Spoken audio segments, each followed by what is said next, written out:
folks, welcome back to Indaba Africa. This is Chris once again.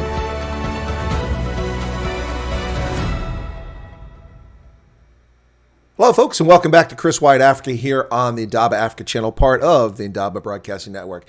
You know, at some point that starts to sound redundant. There's a lot of Indaba in there. But I suspect that a lot of people weren't paying close attention. This is an earlier than normal live stream, and I suspect a lot of our audience is probably going to come and show at noon and go, hey, that's not Ian Cameron, because he's on now. Folks, my guest today is Ian Cameron. Ian, welcome to the program. It's a pleasure to have you join me today. There's so much for us to talk about. Your first time on the program. Thank you, Chris. I'm looking forward to it. Thank you for the opportunity to have a chat. Absolutely. It's my pleasure. Listen, I've heard you on other programs, other broadcasts. You seem like a pretty solid oak who can think reasonably and cogently, and you can speak lucidly. So I'm excited to have you on. Some of the folks that we see out there in the social media sphere are just really not all that switched on, but you seem to be. So I understand that you've got some background that you once were with AfriForum. I don't know if you're still with them. And you founded this thing called firearms.co.za. And I'd like to give you a chance to introduce and talk about those things very quickly if you can, so that my audience outside South Africa knows who this oak is. Yeah, sure. So I spent more or less the last decade building and developing community safety structures across South Africa, mostly with AfriForum as part of the solidarity movement. After that, I left a little bit, spent some time in the private sector, and currently I'm working with Action Society, which is also a civil rights group focusing quite a bit on violent crime and gender-based violence in South Africa. And then also the founder of firearms.co.za. So a little bit of everything, and obviously quite passionate about criminal justice in South Africa, and been working with it quite a bit over the last few years. Well, I mentioned a moment ago that I suspect that people weren't paying attention when the stream is on, even though I kept mentioning it's an earlier stream. One of my big moderators like, crap, early stream, back in 15 minutes. He's running off to promote the stream elsewhere. That's an interesting background. So I want to bring you on to talk about a few things. And of course, events have unfolded that really will keep us talking for 10 hours, but we're not going to do that. So we'll focus. But I did want to bring you on just to talk about community safety initially, because that's a real issue in the world over, but certainly in South Africa, where about 600,000 people are employed in the private security sector as security guards of one form or another. It's one of the largest businesses in all of South Africa's security services. People are not safe in their homes, their neighborhoods in many cases in South Africa. And it doesn't matter if you live in a township or in a leafy suburb, you seem to become a victim of crime more and more in South Africa. So the topic of community safety really became front and center in the past couple of weeks with the nonsense, the lunacy that took place in KwaZulu-Natal province, KZN, and in Gauteng. You've been working community safety for some time. We've saw a lot of, let me describe it in this way, a lot of, I think, misplaced concern and anger about communities defending themselves. But when there is no law enforcement to defend you, are you supposed to sit by and watch your homes invaded, your shops looted, your neighborhood burned and destroyed, and people raped and murdered? Or are you supposed to at least, show a deterrent presence? And my observation, and I'd love to get your take on this and get some feedback on it, my observation was that by and large, most of what was happening, now I did caution people against vigilantism from the outset, because we saw a little bit of that taking place. I actually saw some pretty horrific stuff take place as far as vigilantism in the early couple days of the events in KwaZulu-Natal. But my advice was to people, that's lawlessness. You can't do that. Now, it's also illegal to put up road barriers and such, but if no one's defending your neighborhood, if there's no law enforcement there, you have to do something. Now, there's been attacks on the Indian community in KZN, less so in white communities, but we know that Zulu communities, that Indian communities, that white communities, that mixed communities banded together to protect themselves. Now, that's a lot, Ian. Any thoughts and comments on the topics I just brought up? Yes, I think let's take it from the start. South Africa is in a bit of a worrying situation in terms of crime, violence in the country, unrest, just general unhappiness from the vast majority of law-abiding citizens. And I think everyone is quite fed up with the fact that something like a conviction rate in terms of violent crime is lower than 18% in the country, and that's just mentioning the cases that actually make it to court. So, we really do have a serious problem in terms of violent crime in South Africa. If you look at the police, and we can go into a bit more detail about it later. But they honestly, even though there are thousands of fantastic police members on the ground, they really don't have the capacity or the competence, even the resources in many cases, to truly handle and manage these situations. And leadership is really lacking. So the long and the short of it is, communities don't have a choice in South Africa. I mean, if some of these communities didn't stand up a week or two ago against these rioters, they could have been killed. Their livelihoods could have been destroyed even more than what many of them were. I mean, people fled to other cities, to other towns, just to get away from the violence. People that lived in peaceful communities suddenly had gunshots in their streets, and it really was a very worrying situation. No, it's quite frightening. And you've kind of touched on a number of things that I've been talking about for years, both behind the wire, because I was in the intelligence community, and obviously I couldn't share that with the public at large, but also as a private citizen now and a journalist reporting these events. You talked about the under-resourcing, the lack of capacity. I mean, we'll probably get to this, the abysmal state of forensics for the criminal justice system and for the police. The list just goes on and on. And one of the things I'm really glad you hit on there is leadership. Leadership is by and large abysmal. That doesn't mean there aren't pockets of good leaders in SAPS, but as an organization, it's not there. And it starts right at the top, the rotten fish head at the top. And it's not just Becca Chile, the latest rotten fish at the top. We had Jackie Salibe, a disgrace, former head of Interpol, a corrupt individual, politician. It's really, really disturbing. And in fact, as you said, South African communities have no choice but to defend themselves. And really, that's not a tenable position long term, because even the best intention of people defending themselves are going to make mistakes at some point, and emotions run high, and people may make mistakes defending themselves that lead to vigilantism, and we can't have that. You have to have the rule of law. It seems to me that the African National Congress has not set a good example for following the rule of law, between their state pilfering, capture, the assassination of local ward councillors by aspiring ANC members who want to be ward councillors to get their fingers on the tender contracts, and then just their abysmal lack of attention to detail when it comes to prosecuting crimes. You said 18% of the crimes get convicted, but I mean, we know that very few criminals are ever caught. And of those caught, very few are ever charged. Of those charged, very few ever taken to court. Of those very few taken to court, 18% are convicted. And, by the time you get down to the actual number of people committing crimes, there's a culture of impunity that is rife in South Africa. Yeah, so I think just in terms of rotten, let's call it rotten apples in the basket in terms of the police.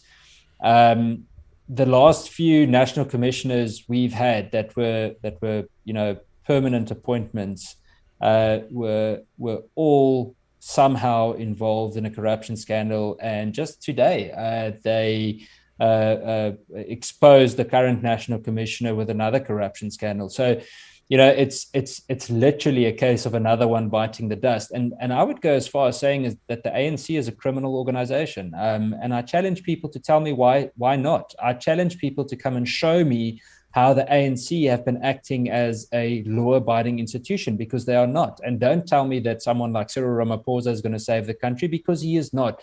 He has openly admitted several times on camera to the media that the ANC will always come first above anything else. The ANC still have a supposed liberation mindset instead of a governing mindset, and you can't govern if you're still in a revolutionary mindset. And they abuse certain racial terms, certain words, certain political jargon to promote their own personal and political gain. And to be very honest with you, someone like Bekitele he's become the laughing stock of the South African Police Service. His own members hate him.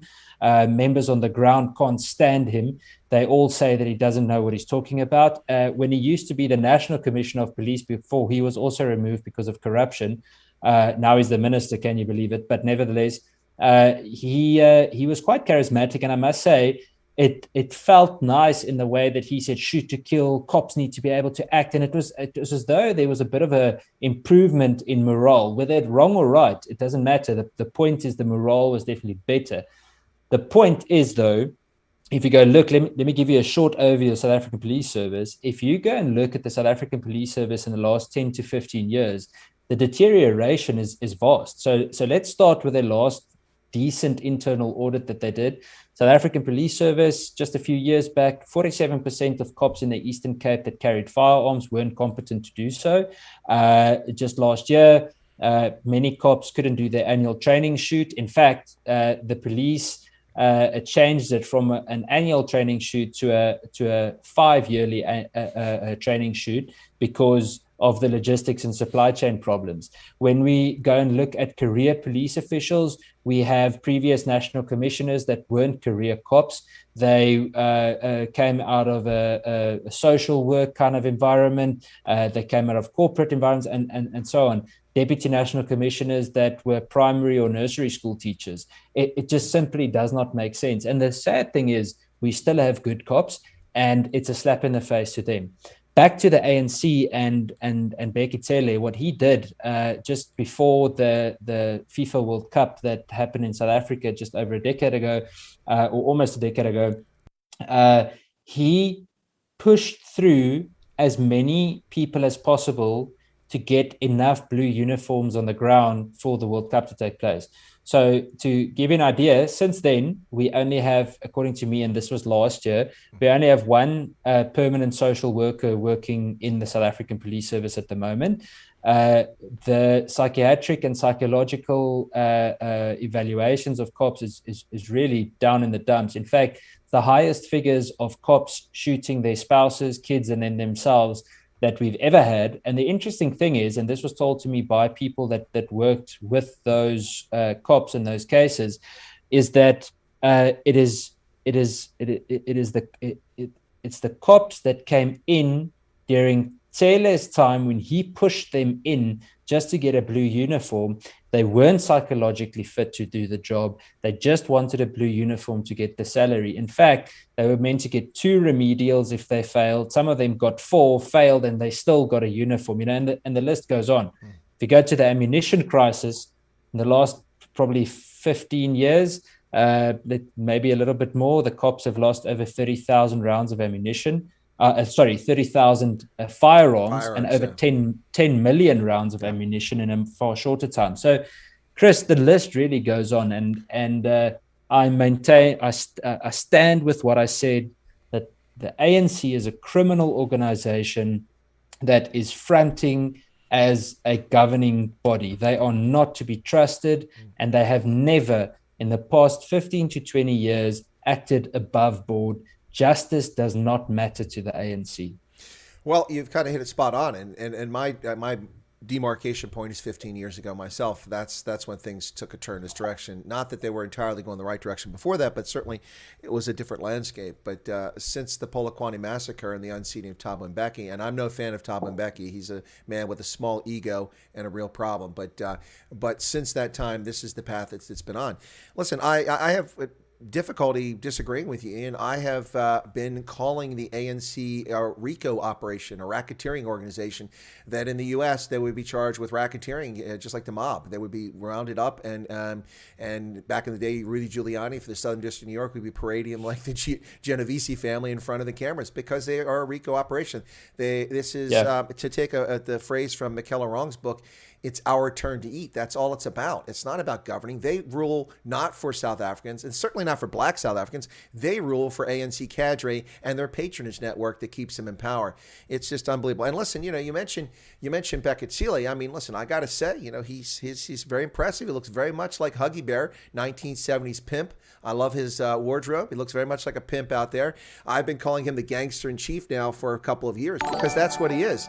I mean, how else can one explain him rocking up at the Senegal courthouse on the 6th of October, or no, excuse me, on the 20th of October. He wasn't on the 6th, on the 20th of October with a 26 police car escort for his little buddy Juju Malema, who is not a head of state, not a member of cabinet. He gets 26 police car escort, and he goes in there. Bekele flies in by helicopter, and both of them are sitting in the courtroom. Now, Bekele, you could argue, loosely has, some interest in the case, but Julius Malema has no standing. He's not a member of the community. He's not part of the family affected. He's not related to the accused. He has no role in any committee in government that has any oversight of this, yet he gets a 26 police car escort. That just shows you, and then we see Bekele on the beaches in Cape Town harassing foreign tourists while women are being assaulted and murdered and gang raped on a daily basis, 60 murders every day.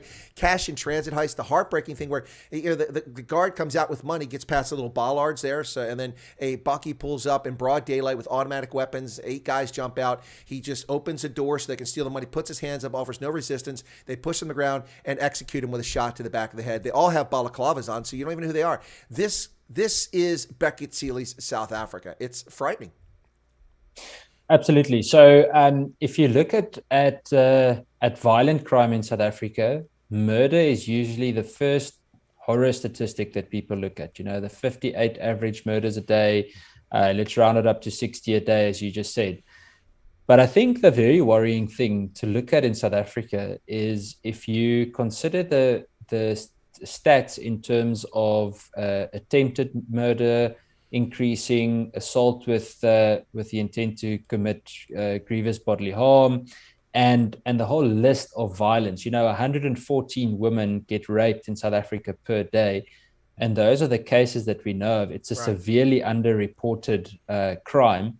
And the list goes on. I mean, the DNA backlog because of non-payment by the police on the PCAM system, more than 200,000 cases. Each one of those cases has about 4 samples. So you're talking about over 1 million samples that is not being processed due to the police. If you go look at the firearm registry system, the police's own system that they are meant to keep record of firearms hasn't been paid. So, almost 500,000, if I think it's more, I can't remember the exact number, but it's more than 500,000 firearms are not being kept record of on a national level by the police. They haven't done a decent internal training audit in the police since, according to me, around 2011, 2012.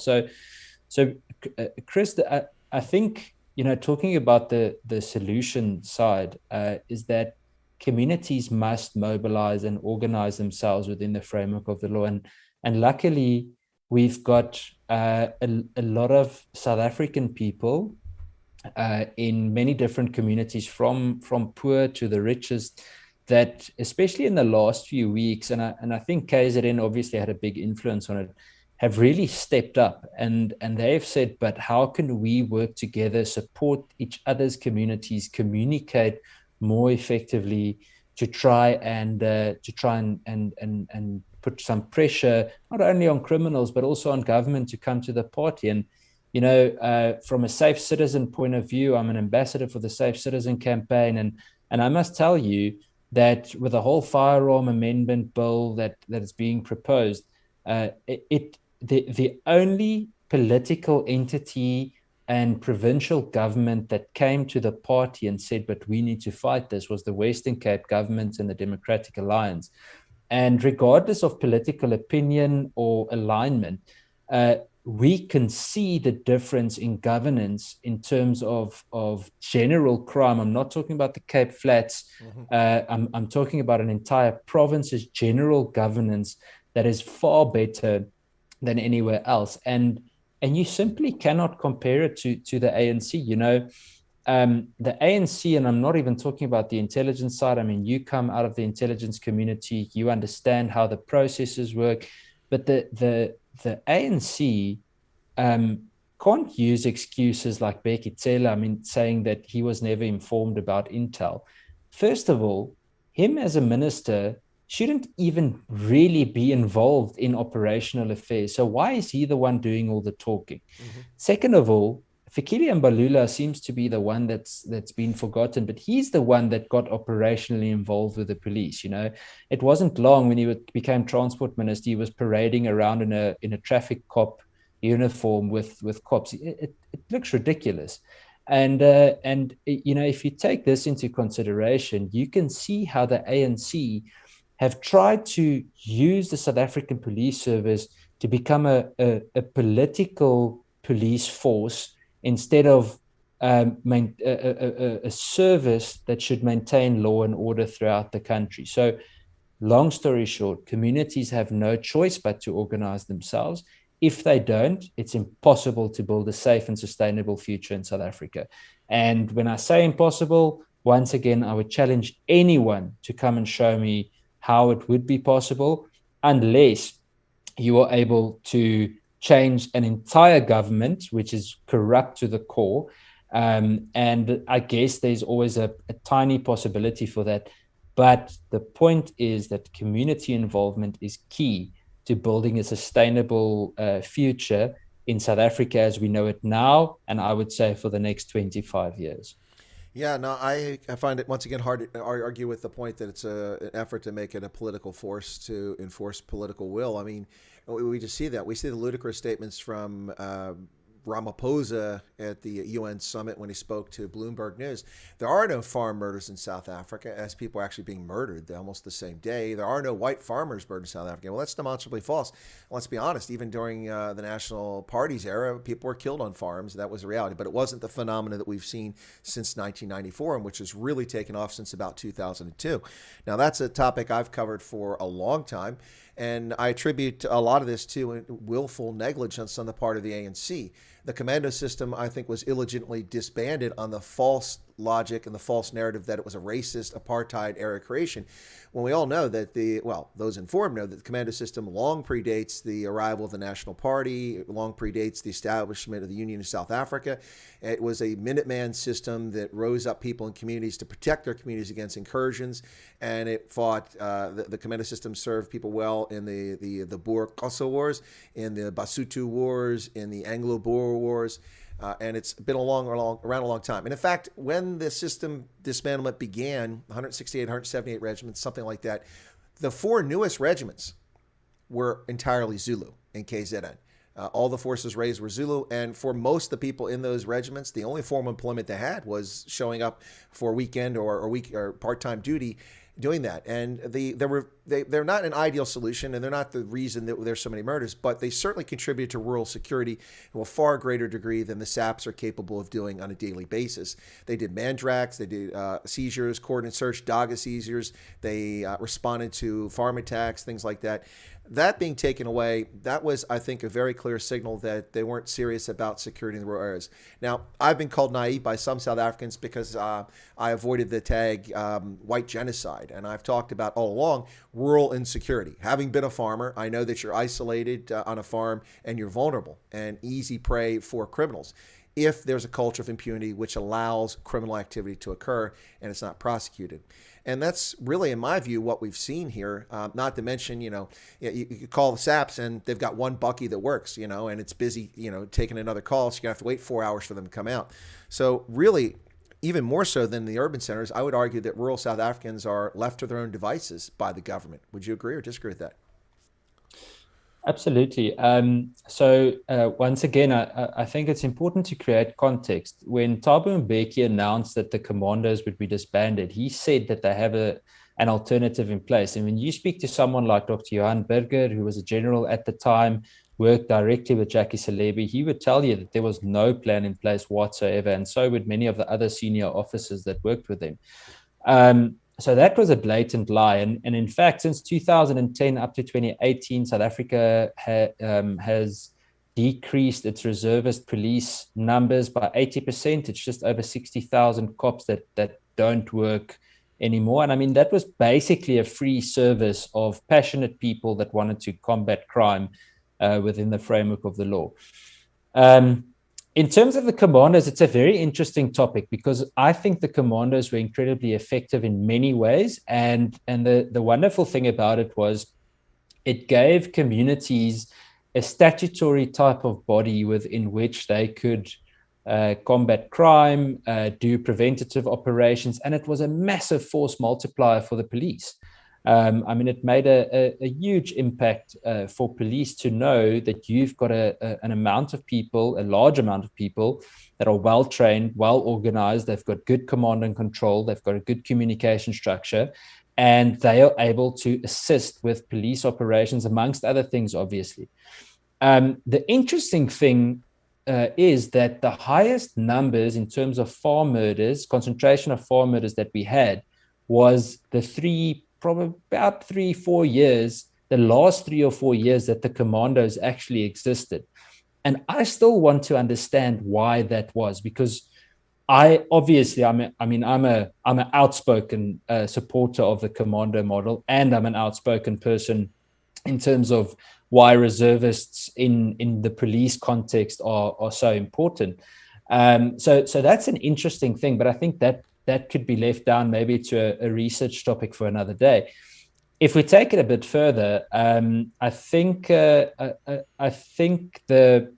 change in terms of farm attacks and the demographics of farm attacks, or the slow change that we've seen, has also caused for different communities to get a lot more involved in the combating of rural crime.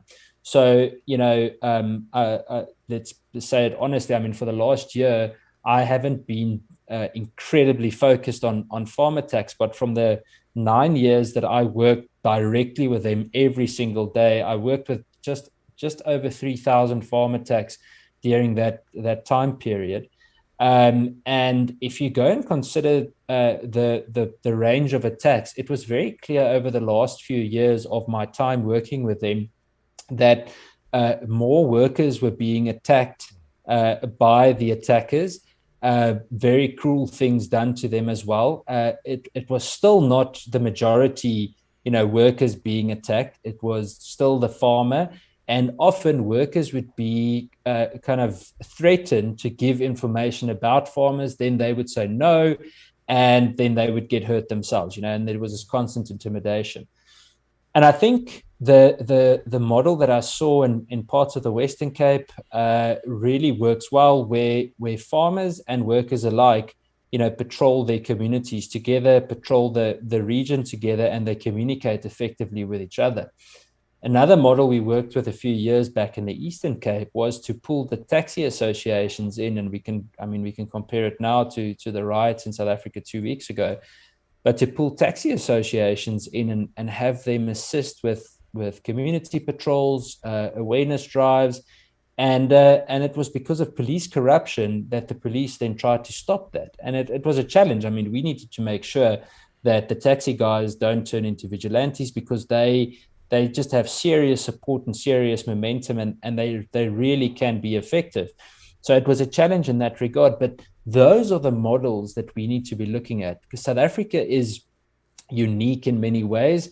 The demographics in terms of cultural groups, and traditional authority groups and divisions in the country influences crime as well. And I'm not an expert on African culture, tribes, and those types of things, but I have seen the impact that, for example, tribal authority or lack thereof could have on crime in certain regions. So I think it's a fantastic or very good, important topic that you're raising. We could discuss it for days, but the fact of the matter is we've got no reservists now, or very little. And when we do, they don't really work out on the streets because we don't have cars that work. We don't have firearms or ammo often, and we don't have a commando system. And criminals didn't decrease, they increased. So what do we do? And that's where it comes in, that we have to mobilize communities. And there are many legal ways to do that without infringing on people's, constitutional rights, but also maintaining yours to protect your life, your families, and your property. Absolutely. I'm going to unpack that and come back and make a couple of comments and get some feedback from you. But let me first not be negligent in the chat here. Brett Sessoms gave a super chat and said this new firearm law is ridiculous. Agreed. Anyone passed a law says you can't use a firearm in self-defense has really got their head up their fourth point of contact. We'll probably talk about that a little bit after this. But Lynn wanted me to thank you for the hard work you've done, and she really admires your strong ethics. That's very kind of her. Folks, you are listening to Chris Wyatt Africa on the Indaba Africa channel, part of the Indaba Broadcasting Network. It's Thursday, the 29th of July. I want my 18 months back, Corona. Anyway, it's the 29th of July, and my special featured guest today is Ian Cameron, a community safety expert in South Africa. We're talking about this stuff in South Africa, what's happening. I think one of the reasons why the rural insecurity issue was ignored or poo-pooed or dismissed for a long time is because the ANC was able to paint it in racial terms. And then some people felt, in my view, fell into that trap, particularly in the Afrikaans-speak community, saying that they were being assaulted and attacked and singled out. And that may or may not be true, and that's not what I'm here to argue. But my issue has always been rural insecurity. And as you alluded to a moment ago, it affects farm workers, farm managers. And I saw this in Zimbabwe, where it was a false narrative when the farm attacks began in 2000. It wound up being 50 white commercial farmers that died from attacks in the end, or wounds suffered in those attacks. But in immediate attacks killed on the farms, about 34, 38 white farmers. But over 500 farm workers and managers were slaughtered on those farms, who worked on those farms. And that was ignored by the press while Mugabe spewed his racial hatred and his bigotry and claiming kith and kin and white farmers stole the land, ignoring the fact that 42% of all commercial farmland in Zimbabwe was purchased after 1980 with his government's approval because they had first right of refusal. So that's a myth. But in South Africa, what really bothers me about this, and we've seen over the past year, and you've stepped away from this, you're focusing on other things, but I've still stayed in this arena. We've seen the fact that lots of people are being attacked in rural areas and farmers. We saw a commercial cattle farmer in the Free State who they went to his shop where he sells meat, shot him in the head. He spent 4 months in a coma, came out of the coma, went back to his farm, and unfortunately succumbed to his wound 2 months later. So there's a black commercial farmer murdered. We saw the 26-year-old Indian woman, 4 months pregnant, on the Ayub farm near Veenen. Her 2 children in the bedroom. She's taken into the bathroom. They slit her throat from ear to ear. There's an Indian farmer murdered. And of course, Edward Neumeister, an Austrian immigrant who'd been in South Africa for nearly 50 years and had a German-themed restaurant in KZN. He was hacked to death with a panga, and he was mortally wounded, managed to go back into the kitchen to help to lunge at the attacker as his partner escaped. So she's still alive, but there was no money. There was nothing at the place. It had been closed for months because of Corona. And so this is just, there's a lot going on here. We haven't even unpacked whether criminal syndicates are involved. In my view, there certainly are criminal syndicates are part of this. That's not the entire answer. But when I see people show up in body armor that's better than the stuff I wore in combat, and they have cell phone jammers they're carrying around, and they've got, 9mm Berettas in holsters. That's not criminals of opportunity. That's not revenge killings. That's not disputes with farmers because they're racist or they're stingy and not paying people. That is clearly something else that's going on. But we can get into that another day, another conversation. I think we probably should shift in and talk a bit about the events in KZN. But more importantly, let's hold that for now. And yesterday, is it Queenwood, I think it is, a suburb of Pretoria, the economic freedom fighters. Now, they're in good company. I talked about the ANC being a RICO operation. I think that the EFF is a domestic terrorist organization masquerading as a political party. I mean, look at their attacks on Clicks locations, petrol bombing them, destroying 43 stores, intimidating elderly customers who need their life-saving drugs to go there, life-sustaining drugs, and then, exhorting their followers in Senegal on the 20th of October to burn the Boer out, burn them down. 92,000 hectares of farmland torched. It's just, the list goes on and on. Brackenfell trying to intimidate high school students. Now they show up and try to intimidate elderly. Can you tell us a little bit about, Brad, I saw your super chat, I'll get to it in a moment. Can you tell us a little bit about what happened yesterday there in Pretoria, what you know about, other than the footage we've seen of the EF out there dancing around and threatening people and making racial taunts?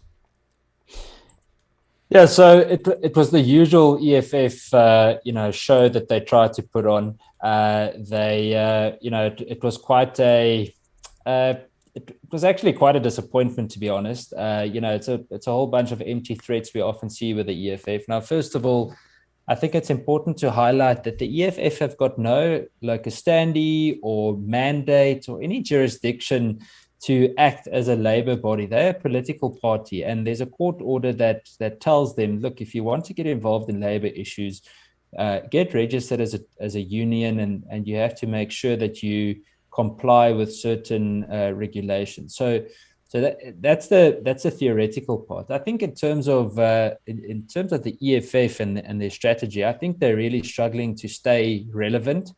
They're trying very hard during the KZN issue as well to jump on some form of a bandwagon.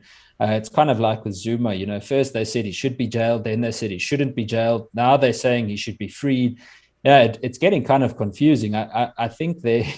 I'm saying this a bit more humoristically, but I think their members aren't sure which T-shirt to wear anymore, because the one says Jacob Zuma should fall and the other one says Jacob Zuma should rise. Which is it? It's getting confusing. So So I think the EFF are quite confused within themselves, and I think in my opinion, they're still a faction of the ANC, and they are the grouping of the ANC that says things the ANC don't want to say themselves. And I could be wrong, I guess, but thus far that it really seems that way. If we look at yesterday, what happened, it was apparently a racial issue. I heard about wage disputes as well.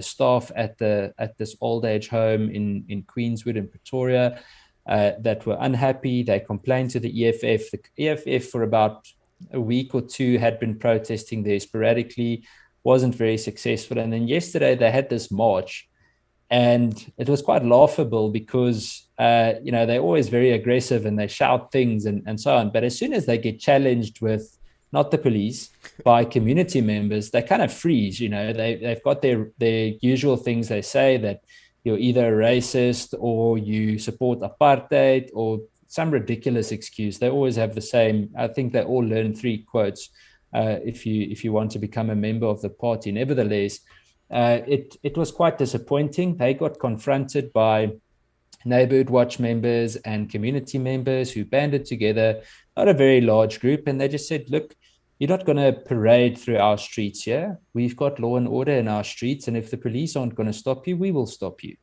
And I applaud community members for doing that, and it's their legal right to do it. So they act in a very civilized way. Everything that I saw and the people that I spoke to that were on the ground all said to be community members were calm, collected, and they just said, well, we're drawing the line in the sand, cross the line, and we will deal with you. Behave yourself, and there won't be a problem. And it's as simple as that. And it's the same that we saw in Soweto with the KZN, during the KZN uprising in small parts of Gauteng like Soweto, Tembisa, Alex. There were also cases of looting. And in Soweto specifically, we saw the community saying, we're drawing the line in the sand. If you want to loot, do whatever you like in other places, but if you're coming to destroy our mall, our livelihoods at Soweto, we will deal with you. And that's what they did. And the same with taxi drivers, they stepped up. So I think that's what happened yesterday. I think it was a cheap attempt to get media attention and publicity. I don't think they did very well. In fact, the 1 hour protest by disgruntled construction workers in Sandton yesterday did far better in getting media attention than what the EFF did yesterday in the space of 5 hours. So the EFF are lost in translation in their own organization. I don't think they're sure where they're headed. And I think Julius Malema is I don't know if he's confused or if he lacks a strategic view. The point is, Chris, that they don't have people that can govern. They don't have the competence to govern. They don't have the knowledge. They don't have the depth. I think the only person that really has some form of practical experience in some or other form is Dali Mpofu, like him or not, but he's an advocate and he's been in court a few times, and good or bad, it doesn't matter. The point is he's done something. You look at the rest of the EFF, having a degree or two doesn't say much if you don't have success on the ground. And they haven't done anything that's really sustainable. Now that I'm trying to think of it, I can't think of anything that the EFF have ever done to develop something sustainable that benefited South Africans in general. All they do is scream and shout, burn things, and say derogatory things to especially minority groups and now and then to other politicians. No, absolutely. They have nothing to add whatsoever. I've a lot of people who I don't think are particularly, I'm talking about South Africans especially, who don't think they're not particularly well informed on what's actually happening on the ground politically, not paying attention or freaking out about the EFF is going to take a bigger and bigger share of the vote. 15% is their cap. They're never going to pass 15% because they're just getting an angry vote that's uninformed. And the good news is that not that many people in South Africa are that stupid. So I think that 15 is the cap. I've said for a long time. Let me get to this super chat from Brett. But before I do that, Hendo said, racist EFF red Teletubbies don't care about registration, only care about burn, loot, and eating KFC. Hendo's a colored dude from Cape Town who is in exile in the UK. So he hit that one pretty much spot on. Brett gave a super chat, says, Ian Cameron's doing good work trying to get the courts to repeal South Africa's new firearms law, double exclamation point. Also, his interview on Lauren Southern was awesome, double exclamation point. Brett is really pushing your interview on Lauren Southern. I'm not pushing anything on Lauren Southern because she hasn't had the courtesy to return my message for about 9 months now. So, but I heard it was a good interview. So if folks want to go check it out, it's up there. Lauren, of course, is banned from going to South Africa apparently because they didn't like what she had to say. Anyway, so that's about what I know on that. Moonchild says Dali Mpofu is the most arrogant, incompetent, mediocre slimeball, and I'm sure he just bought his degree online. That's entirely possible. I don't know if that's true or not, but he definitely is a Weasley sort of fellow there. Yeah, no, I'm with you, Ian. The EFF is just attention seeking. We saw that their efforts to keep attention focused on them throughout the early parts of the pandemic lockdown were complete failures, abject failures. Floyd Chavumbu, trying to do live streams from his apartment, playing guitar or playing music or whatever. Nobody really cared about that. They're just looking for relevancy, and they have very little relevancy for most South Africans. I think that's the good news. Now, as far as the community policing situation we talked about, and you said people have no choice but to stand up for themselves within the bounds of law, which is a great comment to add in there. Any insight on what we saw happen in Phoenix and in Durban and in Pietermaritzburg with communities banding together? As I said, I cautioned people against vigilantism early when that stuff started breaking out because that is definitely taking law into your own hands. But most of what I observed from afar, to be fair, looking at footage and interviewing people, seemed to be that communities by and large were respecting the law as best they could within the bounds of law, other than erecting barriers on the streets and things like that. And they weren't hunting people down. They were simply preventing people from invading their neighborhoods. Any sense that that's accurate, or if we missed something that's hidden there? Yeah, so just in terms of let's start with the latter. I think just in terms of the way communities behave themselves, I think it was fantastic. I think 99% of communities didn't engage in vigilante activity, and it's quite laughable if you listen to the premier of KwaZulu-Natal, who, by the way, just declared a state of disaster in the province. But he 21 days too late. yeah, exactly. And he just a few days ago he said that neighborhood watch groups should be regulated and analyzed more by the state. And I'm very worried about that statement because, the cops are allowed to lose, over 26,000 guns in 15 years. But you want to regulate neighborhood watches. The cops are allowed to lose 10 million rounds of ammunition. We saw more than 1 million rounds of ammunition being looted in Durban just 2 weeks ago.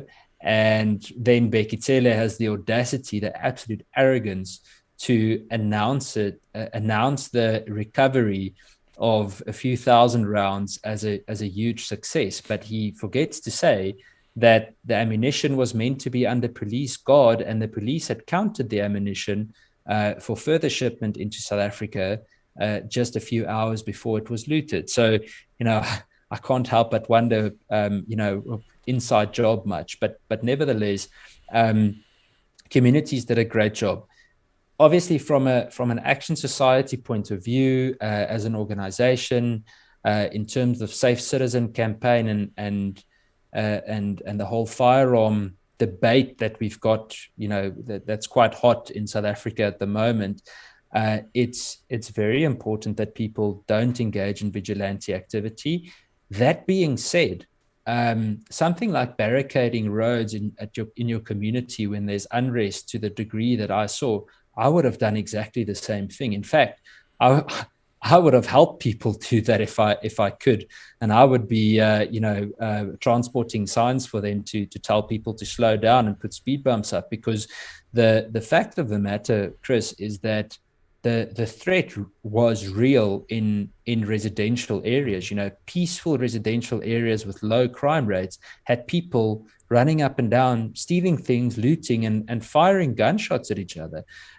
It was not a normal situation. I think that the frightening thing of what happened was the alarming rate at which it escalated. Where people thought, oh no, we know this, it's a normal protest, 1 or 2 days. became 3 days, 4 days, 5, and it just kept on snowballing. And we saw literally hardly any response from the state. And I felt so sorry. My heart really went out to ground level cops, because after Marikana, the public order tools, whether it was shotguns with rubber and whatever else they used, was mostly taken away. And I heard cops literally crying on messages saying, please, we need backup. We don't have ammo left. We're done. We're tired. We've been working for 72 hours. So my heart goes out to them. Point is, communities must organize. How do they do that? It's quite simple. Firstly, make sure you have some form of a communication network in your community. Make sure that the things that are communicated and that are distributed are verified. Make sure you're not a spreader of fake news, because I think it's a major threat, especially in moments like that. People are more stressed. It's important that those people that communicate stay calm.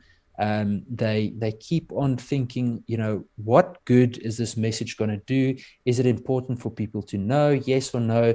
And who do I distribute it to? I think on top of that, it's really, really important that communities or people that want to get involved make themselves available to do patrols, whether static or mobile, that they are able to perform some form of an observation duty along with a communication channel in their community. And if they do that with a decent code of conduct and all the rest of the basic legalities in place, it can make a really big difference, especially if they are taught the basics of what they can and can't do. And on top of that, see how you can help law enforcement. I mean, look, I've been criticizing the police a lot the last few months, especially, and I'm sick and tired of hearing stories of children being raped and people being murdered and the whole list of horrible things that happen in South Africa, and there's just zero police response. But what I can tell you is that there are certain cops, especially on station level, that really believe in what they're doing, and they wear the uniform with pride. So what I say to people, go and build that local relationship. And just by, sometimes on a Friday evening or a Saturday morning at 1 or 2 a.m., get in your car and take them a few cups of coffee at the station, and just say thank you for the help you're doing, because those cops are doing a lot with virtually no support from government. I mean, I spoke to a cop last week, and I'm not going to say from which unit. It was a flying squad unit in the country, but I don't want him to get into trouble. And he said to me, most of them buy their own ammo, and then at night they take it home again. And it's kind of the norm. So my thoughts go out to those guys. Because I think that's basically the summary of community mobilization. I mean, there are a lot of technicalities we can get into, but the point is communicate, observe, and make sure you act within the framework of the law. Absolutely great. It's very frustrating as this unfolded. I was working, it wasn't frustrating for me to work 12, 16-hour days. I'm accustomed to that, but I was working 12, 16-hour days, looking at footage coming in, trying to prove the provenance of it before I put it up, and make compilations, offer commentary and advice. And people were reaching out and asking for help and advice. And, there's the basic level of understanding in communities in many was pretty low, and people were flying by the seat of their pants. I warned people within 48 hours of the Mui River events that they would be coming for residences in parts. And then that's before they even started burning the malls down. And then I said, well, once those things are gone and the warehouses are destroyed, they'll be breaking into residential areas because people are going to be hungry, or they're looking for other targets. And so, I started offering advice, and you talked about communications. People just assume they can count on mobile phone networks. You can't. You're going to have a ham radio in your neighborhood. You're going to have a brick, Motorola, that sort of thing. So you communicate FM, direct line of sight sort of thing. And then, I also talked about barriers and barricades. You have to have the ability to put those up and remove them on short notice, but make sure they're effective. Identify weak points in your neighborhood that you've got to protect. And then also a rotational system, because I could see that when neighborhoods started defending themselves, they were all there. And you can't do that. You may need to show that presence for deterrence at one point, but you need to rest. This isn't going to end in 24 hours. It isn't going to end in 48 hours. And in fact, many communities are still on high vigilance right now. You need a rotation system. Otherwise, you burn yourself out. And in the military, we try to go on a 1/3, 1/3, 1/3, just in a regular training where 1/3 is in operations, 1/3 is in preparation, 1/3 is in rest and recuperation. So it doesn't have to be 1/3, but my point is that. And then, I asked people, I said, well, have you got a pump in your neighborhood? What do I need a pump for? Well, to get water from your pools so you can put out the houses that they light on fire when they throw Molotov cocktails. These sort of little things that people hadn't thought about, and the kind of advice I was offering. Evacuation routes, aid station. Do you have a kit bag to treat people who are injured for burns and for gunshots and for, wounds and things like that? It's sad that communities have to think about this, but you do. I mean, this was a very real situation, and all the things I just discussed would have come in handy for some neighborhoods, if not most neighborhoods in the midst of this. It's really frightening that the state in South Africa fails on so many levels, and public safety is the raison d'etre. It's the reason that national security is the reason a state exists, not to tax and steal and all these other things. That's the real reason a state. That's why people come together in a polity and create governments to defend our common interests. And the ANC is not defending anyone's interest except Luthuli House's interest. And it's quite disturbing to see all this stuff. Did communities reach out to you in the midst of this for some advice and assistance while it was unfolding? Yeah. So to be honest, I was personally flooded, and Action Society was flooded with inquiries where people were asking, what do we do? How do we organize? And we were just telling them the basics. Draw up a basic plan. Do you have a map? Lots of different technicalities. The point is just, I think people in South Africa, and it's sad that it had to happen the way it did, but I think a lot of people realized, look, people that are prepping, and I'm not talking prepping that you necessarily are keeping, 6 houses of stock in a property that you've hidden away somewhere. And I'm not saying that in a judgmental way. People need to do what they need to do. But the point that I'm trying to make is that people that are prepared for basic emergencies and that are preparing for how they need to handle certain unrest situations aren't wrong in what they're doing. I spoke to someone yesterday, and she said to me, and it's someone that works with government policy in certain ways. And she said to me, she didn't know that so many people had bulletproof vests and firearms in South Africa. It astounded her. And, I must say, I was pleasantly surprised, and I'm damn proud of everyone who did have their firearms and that did prepare themselves. I know in some cases there was a little bit too much enthusiasm, but for example, the whole Phoenix story, we up to this point, no one really knows what happened in Phoenix. No one can really tell me. I mean, no one can really give me the statistics of what exactly happened there. And what's interesting as well is that, the impression is being created that a specific racial group or a specific grouping of people were being targeted because of their race or culture.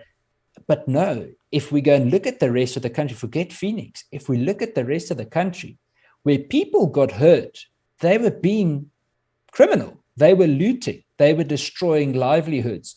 And I'm not, this might not be the platform to discuss the way they did it. Yeah. The fact of the matter is there was a legitimate threat to either life or property, and people were taking up the constitutional right to safeguard that. And you would need to go look at the probably thousands of cases where it happened during that week. The point is, communities started organizing themselves, and we need not make this whole sensational thing about one area when literally millions of South Africans are going to be suffering because of what happened in that week, because of a few thousand people that behave themselves like absolute savages. And it's just not right. I want to use the I think an important thing to maybe conclude this bit. I was so pleasantly surprised to look at not surprised, I was proud to look at a place like Soweto and to look at a place like Tembisa, when so many people have negative stereotypes about those areas where young middle class and poor people stepped up to protect their communities within the framework of the law. It was fantastic. And I think it's the first time in South Africa that we saw that in such a large scale. There wasn't this perception of neighborhood watches only being one color or one cultural group. We really saw many different communities stepping up and getting the job done. And I want to say hats off, because those people gave a lot of communities in South Africa hope that there is a way of building a sustainable and a safe future. And I think they've kind of set a benchmark. And I'm going to carry on singling out Soweto. Soweto has set a benchmark for many other communities to really step up when it comes to looting and mass unrest. Well, that's great they did, but unfortunately, Deep Kloof was completely destroyed. Lives were and incomes were completely obliterated before people were able to step up. I think they were caught off guard. That's probably why. And one thing I do have to say, you said a few thousand, and we're not quibbling or arguing, but my estimate is at least 100,000 people were involved in this looting throughout KZN and Gauteng, and I agree with you. Okay. I agree. Yeah. I saw one video that I used, and one of the things that counterintelligence agents are trained is to estimate crowd size based on dimensions and proximity of people. I saw one scene of the length of a road, looking down the road. There were at least 15,000 people out there looting in that scene. So yeah, we're not in disagreement. I don't want people to think that we're saying just a few thousand people. There were a lot of people involved in this. Most there were criminals of opportunity, not too many people with this conspiracy or insurrection or fake coup, whatever you want to call it. But clearly there was a lot of people involved in this. Now, Larsalis asked a very good question here, and then Mohammed, who is out on the front lines defending, let me tell you what Mohammed said, which is not going to surprise you. Mohammed Nizami said, when we started blocking roads and only allowing residents, we got labeled as racist. Yeah, we also saw that where an off-duty Durban Metro cop. This is the story that, News 24 wasn't even covering these events till about 7 days in. They barely mentioned it. The only South African media that I saw covering it in the early stages was Newsroom Africa, a majority or a black-owned business, a female-owned business, rather newcomer to the scene. They were doing, I think, yeoman's work by and large. A little bit of it was biased, but that was pretty objective, and it was at least coverage. At least they were out there. And then ENCA showed up just in time to get the guy in Peter Maritzburg who was stealing the crappy Chinese high-definition television, stuffing it in the back of a car he stole. If you remember that footage. But But suddenly News 24, after Ramaphosa gives the marching orders, suddenly they're involved, and all their stories are about what's going on, and they're parroting the narratives from the government. But what's frustrating about this is that Ramaphosa and his government offer no information. But then he comes out with this Orwellian, Soviet-esque warning on day 8, I think it was, when he finally said something after he told South Africans, well, you've been bad children, 2 more weeks, you have to stay locked down because your behavior is contributing to this crisis. And then he says, and we won't tolerate looting, while people are burning as he's saying it, giving a speech. And that's the first time he says anything about it. Where is he hiding at? It's like, where's Waldo? Where in the world is Carmen Sandiego for 8 days while KZN goes up in flames, billions of dollars of damage, a lost business opportunity, foreign direct investment is not coming to the shores of South Africa because of this nonsense, and so on and so forth. So he finally says it on day 8. But where were the government messages, the public service announcements about the N3 being unsafe to travel on because the Mui River Plaza was under attack, because people were backed up for hundreds of kilometers, they were being attacked on the side of the road? There was nothing from the government to inform the public about what was going on. And I think that's the biggest disgrace beyond the lack of public security and public policing. At least the government could have told people what's going on, but they didn't. They sat back and let it unfold. They ignored it and let people suffer. People are dead because of their negligence, because they lack their failure to intervene. That's really disturbing. And then when he says people spreading false news information on social media, yeah, there was false information, but let's attribute a lot of that, honestly, to emotions were high and people heard rumors, and not everyone has the best judgment when emotions are high and their life is on the line, and they will spread it around whether they mean to or not. And so if you're a reasonable, cogent person, and more importantly, if you're a community leader, you can sift through that and tell people to calm down. I repeatedly had people coming into my chat during those multiple streams I did day after day saying this is happening, that's happening. And I had to say, look, calm down.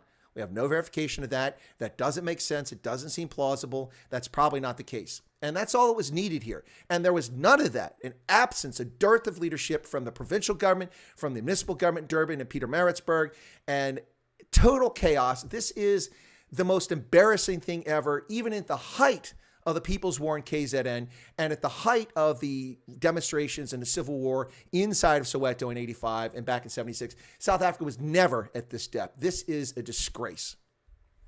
Yeah. Yeah. So I must say, I think you actually summarized it perfectly. Their lack of action actually makes them complicit. And it's as simple as that. It was almost as though there was a silent diplomacy for what was happening. And I just remember all the memes and all the jokes going around of Ramaphosa saying that they won't tolerate looting while people are literally destroying a shopping mall in the background while he says that. It was actually just a joke, where Bheki Cele was just missing. Like, there were literally jokes going around where people were saying, there's a notice out for a missing person, and it's Bheki Cele. You look at the Minister of Trade and Industry, 18 days after what happened, almost 18 days, he shows up and takes selfies in front of looted shops. It just astounds me that people would be people would do that. It's literally as though the ANC and especially the NEC live in another world. Now, I see and I hear that there's speculation that specifically Cele's head is on the block as a minister. And I guess we can applaud that, and I wouldn't mind him not being there, but it's not going to solve the problem. You can swap the criminals around as much as you want. It's not going to stop the crime. And it's the same principle with the ANC. The ANC is not a legitimate governing body. I think they they've had several opportunities where they could have been. They didn't come to the party. They've looted state coffers to the point where the country is in the worst debt that it has ever been in. And the gap between rich and poor is just getting bigger and bigger. And we also have the highest unemployment rate we've ever had. So the point is, we can shuffle the cabinet as much as we like. It doesn't solve the problem. Bheki Cele needs to go, but he has an entire party that needs to go with him. And if South Africa doesn't get rid of the political cancer that is caused by an organization like the ANC, we cannot expect to have a successful national government. And thus, we need to look at opportunities to build strong communities through private and civilian institutions, whether it's the solidarity movements of the world or others. That is the type of model we need to look at. And if we don't do that and do a double strategy where we're looking at community structures along with taking part in, for example, elections and saying, how can we vote them out, then it makes it very difficult. So I think people need to participate in every possible platform they can. And hopefully, if they do that, you can influence the status quo in a positive way. Well, former Deputy Chief Justice Moseneke just came out with a recommendation to the Independent Electoral Commission that it's unsafe to hold free and fair elections in South Africa. And I agree with him. I think it is unsafe for the ANC to hold free and fair elections in South Africa because they'll get obliterated. And that's the reason for the delay recommendation, is so that people hopefully will forget about their failure and their complicity in what's just happened in KwaZulu-Natal and Gauteng. They were just getting at the stage where people were forgetting about the ban on cooked chicken, the open-toed shoe ban, the cigarette ban, the nonsensical with the alcohol bans, the prisoner in your home. Bheki Cele, smiling like a Cheshire cat that he arrested 230,000 people during the first 21 days of lockdown. Law-abiding South Africans arrested for standing in their yard, for their nursing a toddler on a sidewalk, surfers, people on a beach. Meanwhile, gender-based violence, murders continue unabated, cash and transit highs. And so Bheki Cele just smiling like a big Cheshire cat. That guy's long overdue for going away. There's two things I need to get to before we wrap up here, Ian. The first was Nicholas gave a super chat. Thank you for that, Nicholas Groves. NWH, I don't know what that is. NWH? needs Neighborhood Watch. Oh, Neighborhood Watch. Okay. Okay. Neighborhood Watch needs a vision, mission, and philosophy. Residents need to go engage, communicate, build a rapport with armed response and police. Thank you, Ian and Colonel. Yeah, I agree with 100%. And I suspect you probably agree with that too. I was sorry to say Lars Salas. Ian, sorry.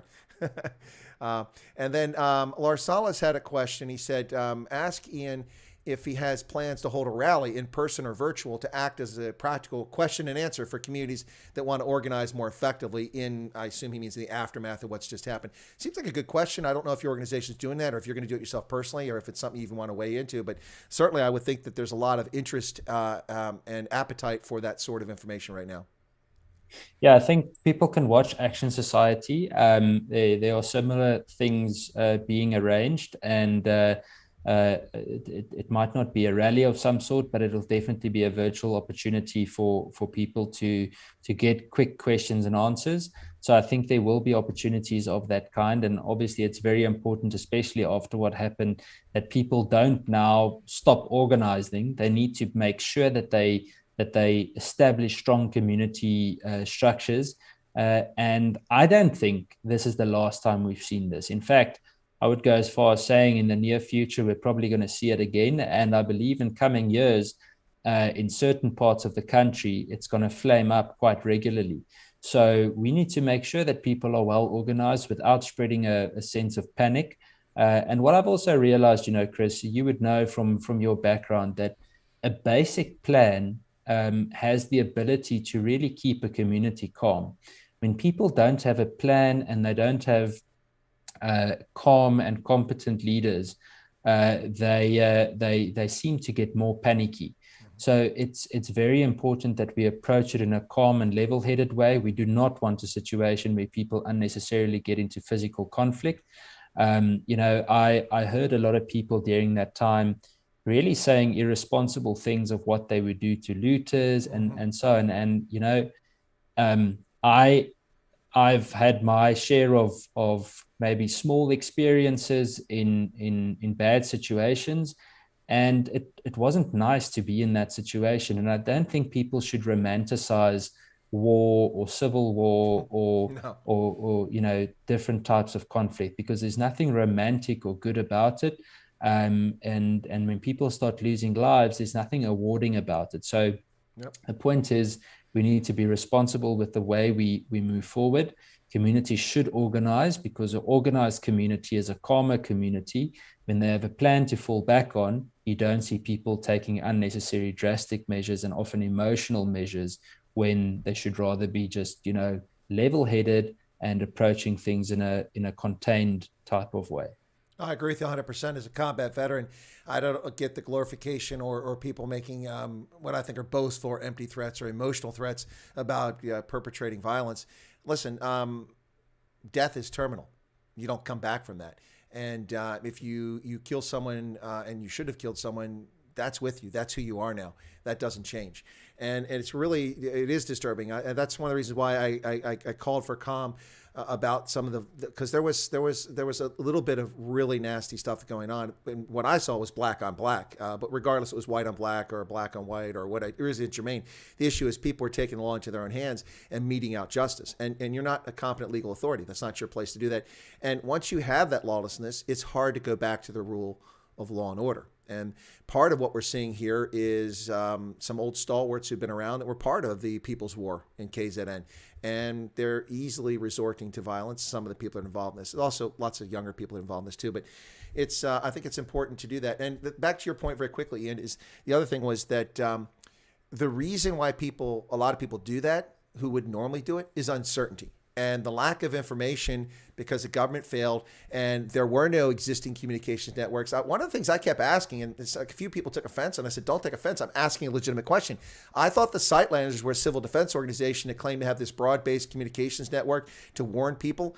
And I asked if anybody got any warning from Sightlanders, and a few people told me that they heard nothing from Sightlanders. One or two people said they did. I don't know if they really did, if they're just covering for Sightlanders. I'm not attacking Sightlanders. I'm just saying these civil groups like that and Boer Legion, which is more of a different force, but were they there? Did they do anything? You don't have to answer that question, but I mean, these are structures supposedly put in place to deal with just this sort of chaos that unfolded. And we didn't really see much of that. We saw nothing from the government. So that, I think, explains in many ways how a lot of the emotion and the uncertainty and the stress led to people flying off the handle and probably behaving in a fashion they shouldn't have. Yeah, if I'm not gonna comment directly on the Saitlanders, but what I can say is that a lot of organizations,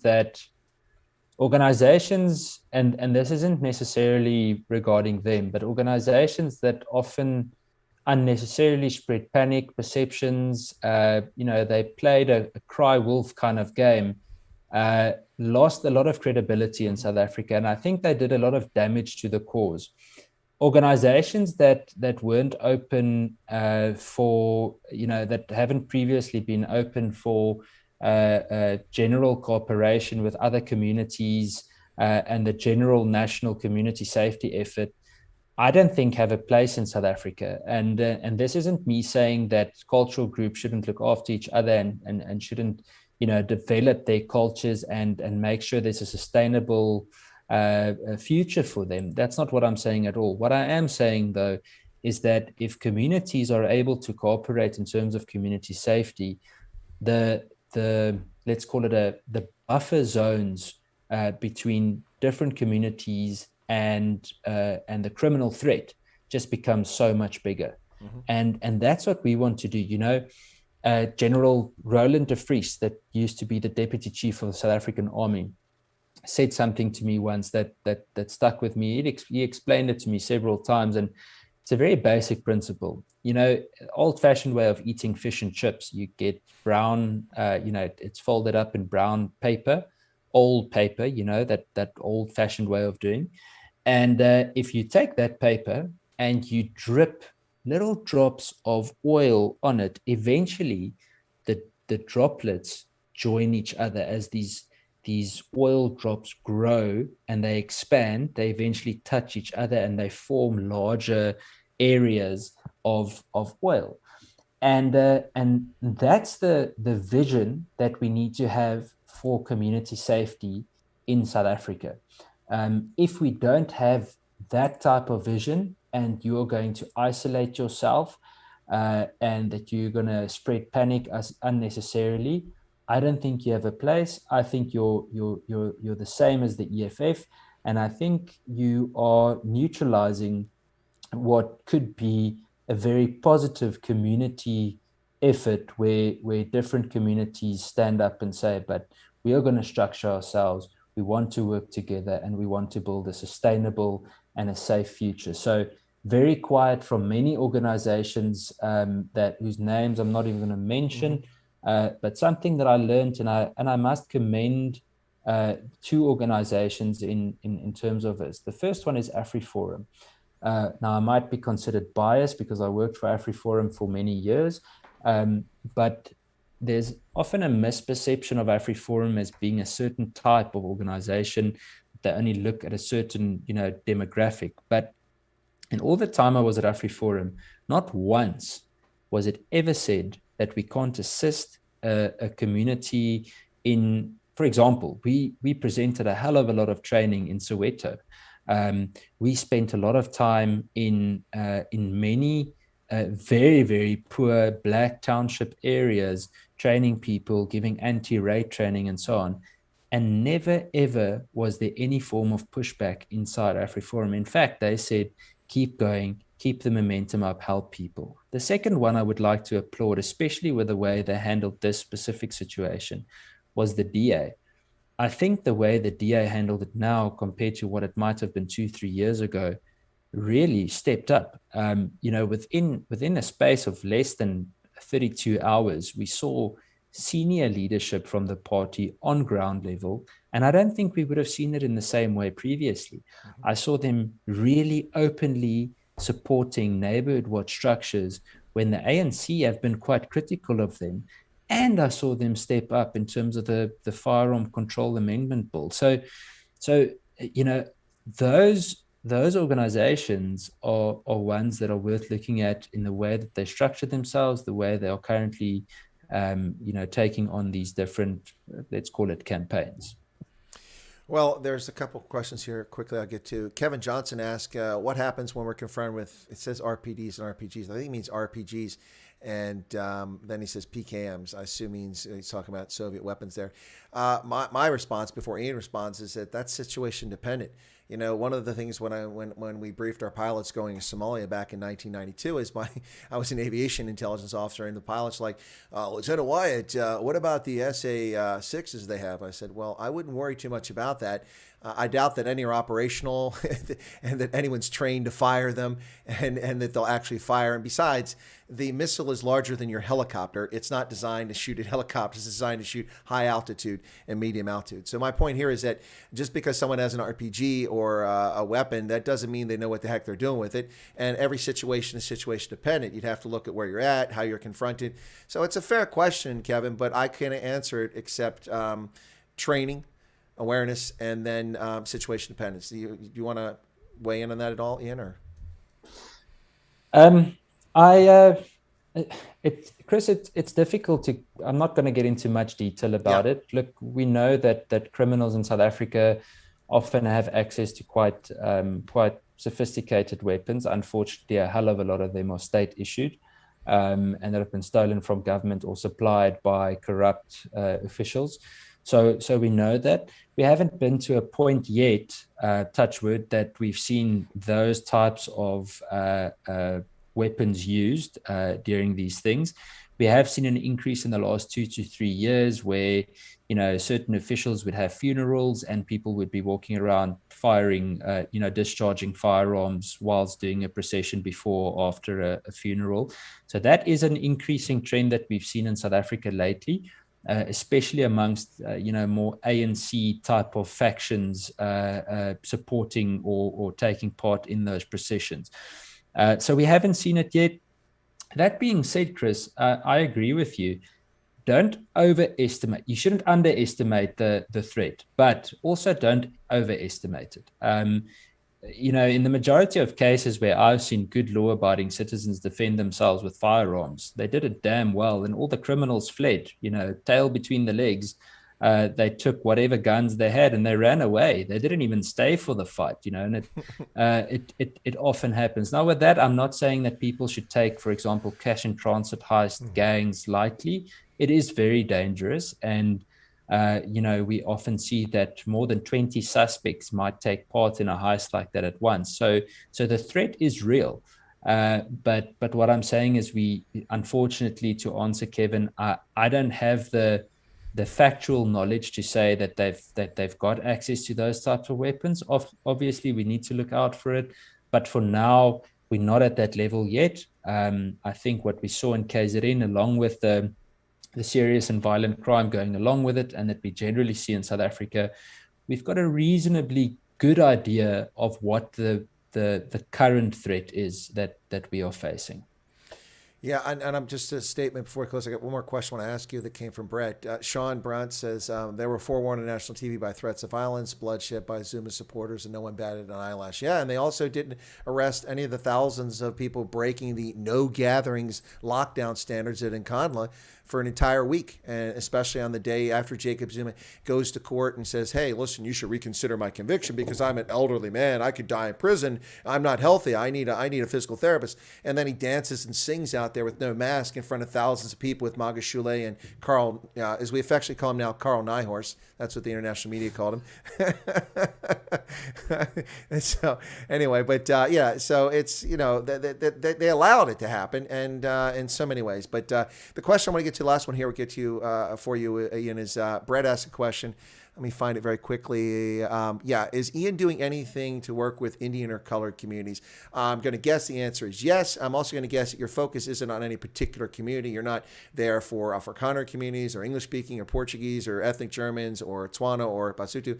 I suspect that your role is there to help any South African communities that are legitimate and are seeking that sort of help. Am I correct, or did I miss that? Chris, absolutely. And if anyone that is a law-abiding citizen needs help in terms of community safety structures, mobilization, and advice, in terms of Action Society, we don't physically do patrols or anything on ground level, but we can certainly advise, and we've got a wealth of knowledge that we can share for free with as many people as possible. So anyone, I think that the only only prerequisite is that you must be a law-abiding citizen. Well, that seems to be a fair requirement. I would second that.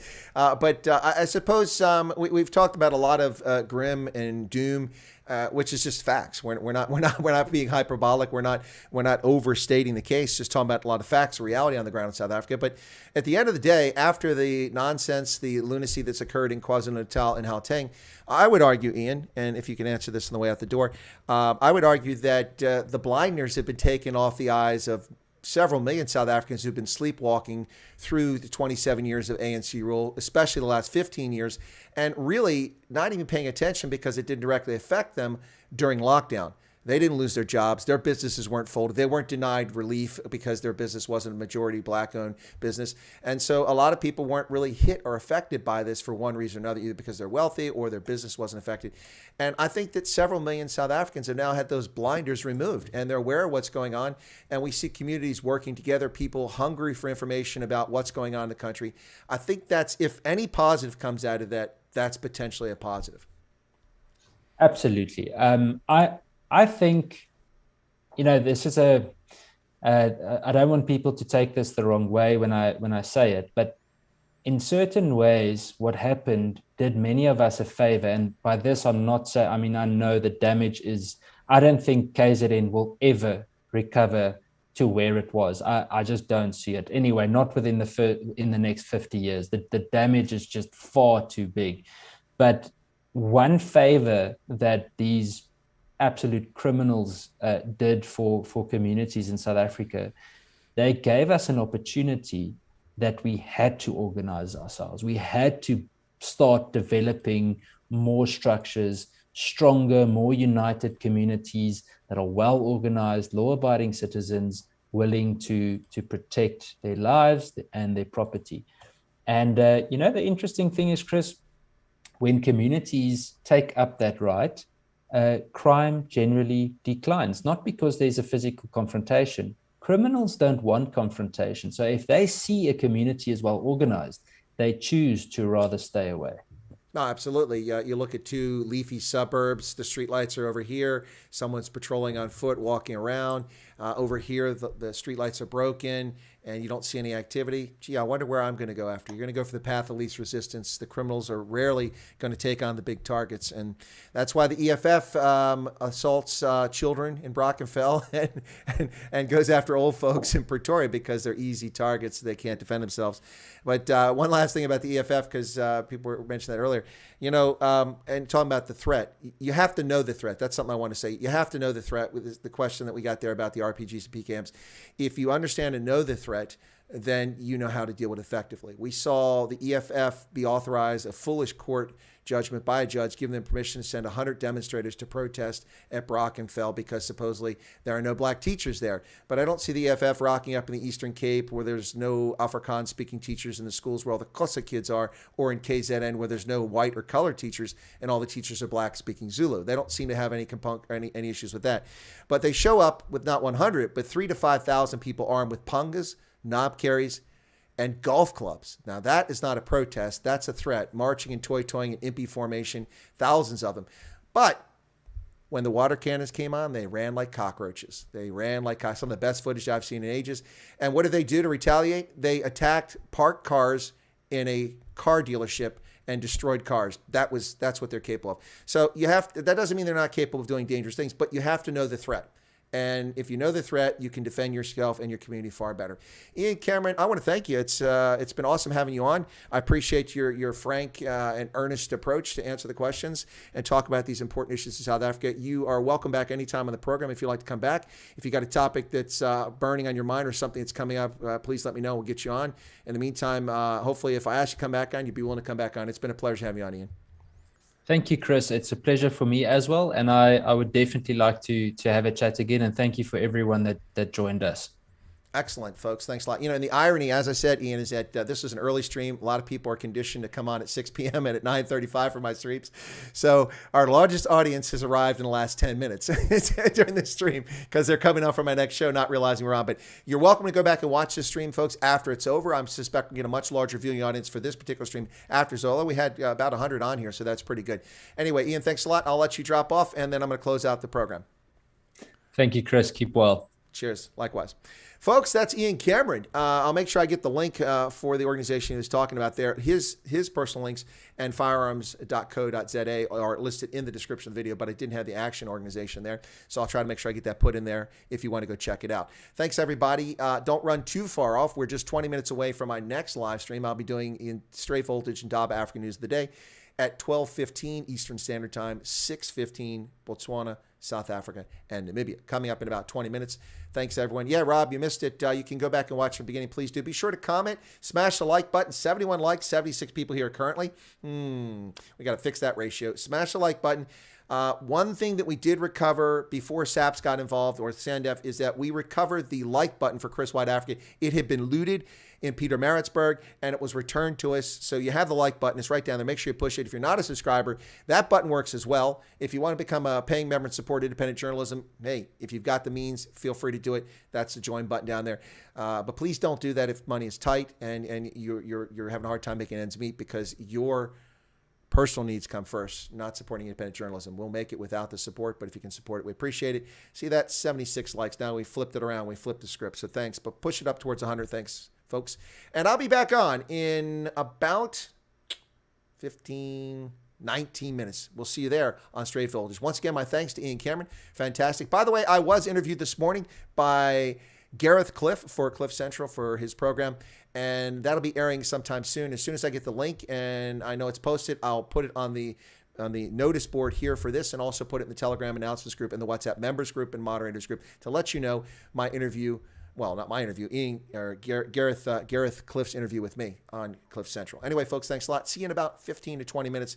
God bless, and be safe out there. And I hope you enjoyed this stream. I know I certainly enjoyed it. Cheers, everybody.